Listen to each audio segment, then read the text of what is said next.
And सबसे बड़ा इस जंग में ईरान को जो बेनिफिट हुआ है, ईरान को वो हथियार ईरान के पास आ गया है जो शायद न्यूक्लियर वेपन से भी ज्यादा खतरनाक है। इस वार से पहले स्ट्रेट ऑफ हॉर्मुज़ बिल्कुल एक्टिव था, ऑपरेशनल था, ओपन था। वहाँ से दुनिया का जो 20% ऑयल था वो इजीली फ्लो कर रहा था। वहाँ पे यूएसए ने बिलियंस ऑफ डॉलर जो है इकोनॉमिक लॉस बर्दाश्त किया। 16 एयरक्राफ्ट जो हैं वो अपने तबाह करवाए, डजन्स ऑफ सोल्जर जो है वो अपने मरवाए। वो सोल्जर क्यों मरवाए? क्योंकि स्ट्रेट ऑफ हॉर्मुज़ जो कि पहले ऑलरेडी ओपन था, उसको जस्ट ओपन करवाने के लिए उन्होंने ये सारी चीजें करवाई हैं, क्योंकि दूसरा तो कोई भी उन्हें ऑब्जेक्टिव अचीव नहीं किया है। रीजन के कल इकोनॉमिस्ट टाइम में ये एक आर्टिकल लिखा गया है कि जो हॉर्मुज़ है वो बेसिकली एक ट्रॉफी है ईरान के लिए। वो मुल्क जो कि अनकंडीशनल सरेंडर की बात कर रहे हैं, अब वो ईरान से बातचीत के ऊपर रेडी हो गए हैं। ये प्रूव कर दिया है ये इन 40 दिनों में कि ईरान के पास अभी तक कैपेसिटी है कि यूएसए के साथ एंड इजराइल के साथ एक पावरफुल मिलिट्री के साथ वो आगे भी फाइट कर सकता है। 27 फरवरी 2026 को यूएसए एंड इजराइल ने मिलकर ईरान के ऊपर जंग इम्पोज कर दी। इस वार से पहले स्ट्रेट ऑफ हॉर्मुज़ बिल्कुल एक्टिव था, ऑपरेशनल था, ओपन था। वहाँ से दुनिया का जो 20% ऑयल था वो इजीली फ्लो कर रहा था। वहाँ से जितनी भी शिप्स थी वो इजीली जा रही थी। उनको कोई भी खौफ नहीं था कि ईरान किसी भी टाइम उनके ऊपर अटैक कर सकता है। दुनिया में जो ऑयल की प्राइसेस थी वो स्टेबल थी। दुनिया में इतना इन्फ्लेशन का खौफ नहीं था।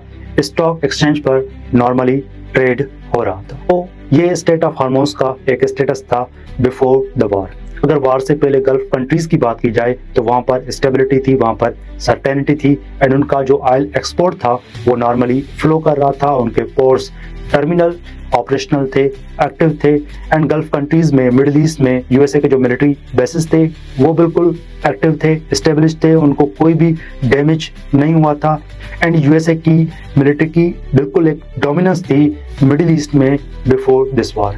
इस जंग से पहले यही अज्यूम किया जाता था कि ईरान जो है वो बिल्कुल वीक है as compare to USA, as compare to Israel and Iran कभी भी यूएसए के साथ फाइट नहीं कर पाएगा, एक सुपर पावर के साथ मुकाबला नहीं कर पाएगा। ईरान टूट जाएगा, ईरान खत्म हो जाएगा।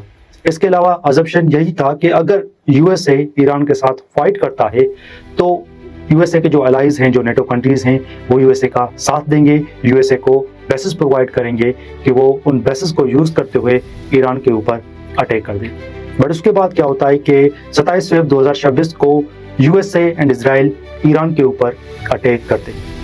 इस अटैक को 40 दिन हो गए थे एंड कल 8 अप्रैल 2026 को ये जो वार थी, ये जो कॉन्फ्लिक्ट था, ये जंग जिसने पूरी दुनिया को डिस्टर्ब किया हुआ था, पूरी दुनिया की जो ऑयल मार्केट थी उसको डिस्टर्ब किया हुआ था, पूरी दुनिया को जकड़ के रखा था, वो कल पाकिस्तान की वजह से, वो चाइना की हेल्प की वजह से वो जंग, वो वार 2 हफ्तों के लिए स्टॉप हो गई एंड यूएसए एंड ईरान ने एग्री कर लिया है सीज फायर के लिए कि हम 2 हफ्तों तक सीज फायर करते हैं, एक दूसरे पर अटैक नहीं करेंगे। सबसे पहले इस सीज फायर के लिए मैं मुबारकबाद देना चाहूँगा ईरानी अवाम को, ईरानी फोर्सेस को, ईरानी मिलिट्री को, जिन्होंने बड़ी दिलेरी के साथ ये जो वार उनके ऊपर इम्पोज की गई थी by the USA and the Israel, उनको ब्रेवरी के साथ, बड़ी बहादुरी के साथ फाइट किया, दिलेरी दिखाई, जुर्रतमंदी दिखाई एंड वो यूएसए, वो डोनाल्ड ट्रंप जो कि ये पहले कह रहा था जब तक ईरान अनकंडीशनल सरेंडर नहीं करेगा तब तक यूएसए ईरान के साथ बातचीत नहीं करेगा। आज वही डोनाल्ड ट्रंप यही कह रहा है कि ईरान के जो 10 पॉइंट्स हैं, ईरान के जो 10 डिमांड्स हैं वो बिल्कुल रीजनेबल हैं एंड उनके ऊपर बातचीत कर सकते हैं, उनके ऊपर डिस्कशन हम कर सकते हैं। So this is the big achievement for the Iran, तो उनको मुबारकबाद। दूसरी मैं मुबारकबाद देना चाहूँगा पाकिस्तान को, पाकिस्तानी अवाम को, पाकिस्तानी हुकूमत को, पाकिस्तानी स्टेट को, क्योंकि ये जो सीज फायर हुआ है for the 2 weeks between the USA and Iran, इसमें जो एफर्ट्स थे वो पाकिस्तान की है एंड पाकिस्तान को सपोर्ट किसकी थी? दूसरी चाइना की सपोर्ट। तो पाकिस्तान को मैं मुबारक उस वजह से देना चाहूँगा कि वो कॉन्फ्लिक्ट, वो वार जिन्होंने पूरी दुनिया को डिस्टर्ब करके रखा था, जिसकी वजह से पूरी दुनिया में इन्फ्लेशन का चार्ज था, जिसकी वजह से पूरी दुनिया में ऑयल जो प्राइसेस थी वो आसमान तक जा रही थी, वो पाकिस्तान की वजह से 2 हफ्तों के लिए जंग रुक गई है। In fact this is the also big achievement for the Pakistan.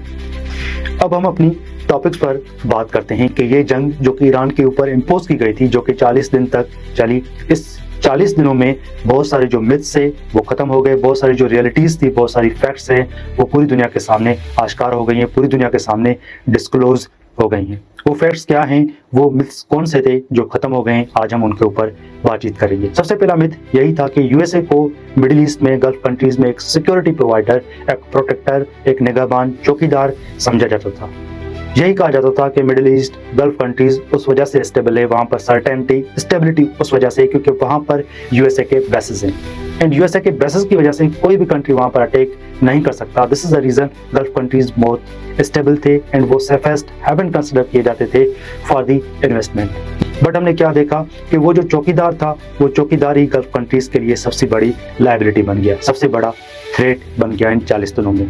हमने क्या नोट किया? हमने नोट किया कि ईरान क्यों गल्फ कंट्रीज के ऊपर, क्यों मुस्लिम कंट्रीज के ऊपर अटैक कर रहा था, क्योंकि वहां पर यूएसए के बेसिस थे, वहां पर यूएसए के एसेट्स थे। इनफैक्ट यहाँ पर यह कहना चाहिए कि ईरान जो अटैक कर रहा था गल्फ कंट्रीज पे, वो एक्चुअली गल्फ कंट्रीज के ऊपर अटैक नहीं था, वो गल्फ कंट्रीज में, मिडिल ईस्ट में जो यूएसए के बेसिस थे, यूएसए के जो एसेट्स थे, उनके ऊपर ईरान अटैक कर रहा था। तो यहाँ पर इन 40 दिनों में यह साबित हुआ कि एक सिक्योरिटी प्रोवाइडर, एक चौकीदार, एक निगहबान गल्फ कंट्रीज के लिए सबसे बड़ा थ्रेट एंड सबसे बड़ा लायबिलिटी जो है वो बन के उभरा है। सेकंड मिथ एंड असम्पशन ये था कि ईरान जो है वो एक वीक स्टेट है, ईरान कभी भी सुपर पावर के साथ फाइट नहीं कर सकता। बट हमने क्या देखा कि यहाँ पर ईरान ने 40 दिन तक बड़ी दिलेरी के साथ एक सुपर पावर के साथ, इजराइल के साथ, एक जेनोसाइड स्टेट के साथ फाइट किया, न फकत फाइट किया, उनको मजबूर किया कि वो फाइनली टेबल टॉक्स पर आ गए हैं, वो फाइनली रेडी हो गए हैं फॉर द नेगोशिएशन। वो लोग, वो मुल्क जो कि अनकंडीशनल सरेंडर की बात कर रहे हैं, अब वो ईरान से बातचीत के ऊपर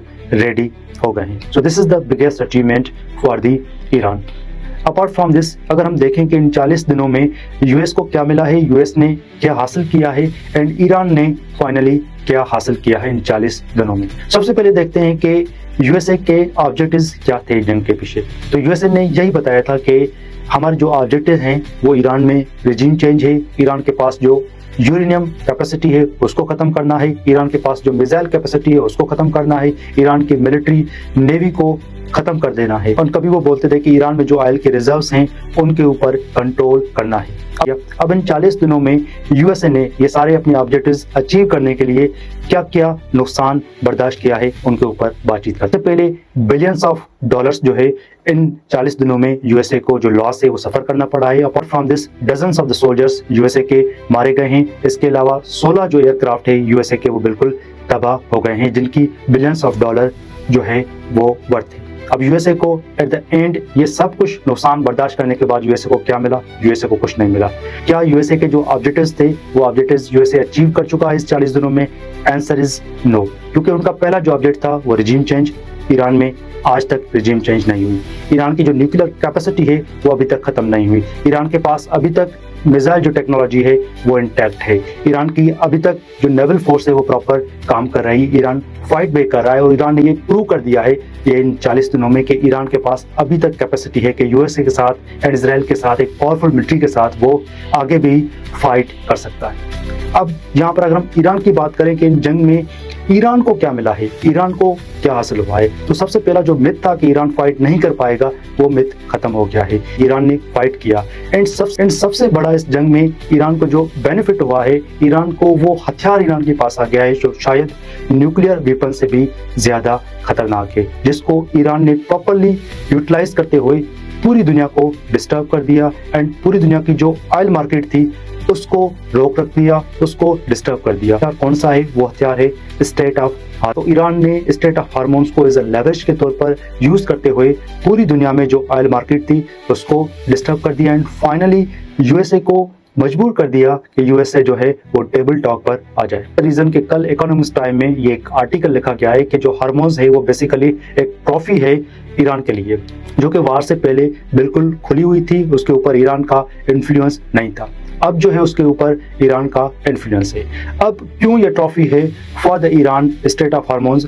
क्योंकि ईरान जो है in future state of hormones को एज अ लेवरेज के तौर पर यूज कर सकता है। जिस तरह से ईरान ने इन 40 दिनों में हार्मोन्स को यूज किया है पूरी दुनिया में ऑयल मार्केट को डिस्टर्ब करने के लिए, तो अगर ईरान के ऊपर इन फ्यूचर अटैक किया गया, ईरान दोबारा स्टेट ऑफ हार्मोन्स को जो है वो बंद कर सकता है। अपार्ट फ्रॉम दिस, ईरान जो है स्टेट ऑफ हार्मोन्स को चेक पॉइंट के तौर पर भी यूज कर सकता है, जहां से वो रेवेन्यू जनरेट कर सकता है कि जहां से जो भी शिप क्रॉस करेगी वहां से वो डॉलर में या युआन में पेमेंट लेगा, उसके बाद ही वो शिप वहां से क्रॉस कर पाएगी। So this is the biggest gift for the Iran from the USA.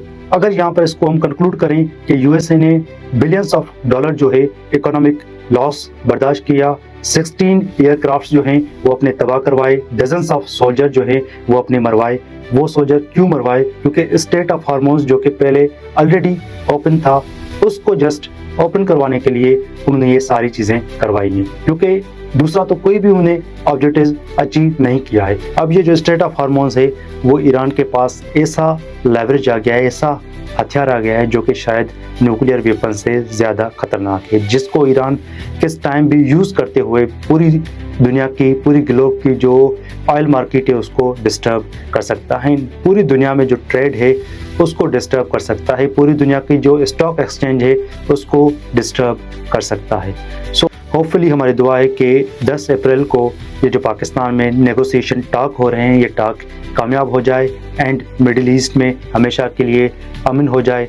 अल्लाह ताला ईरान की हिफाजत फरमाए, अल्लाह ताला पाकिस्तान की हिफाजत फरमाए। ईरान जिंदाबाद, पाकिस्तान जिंदाबाद। Thank you very much.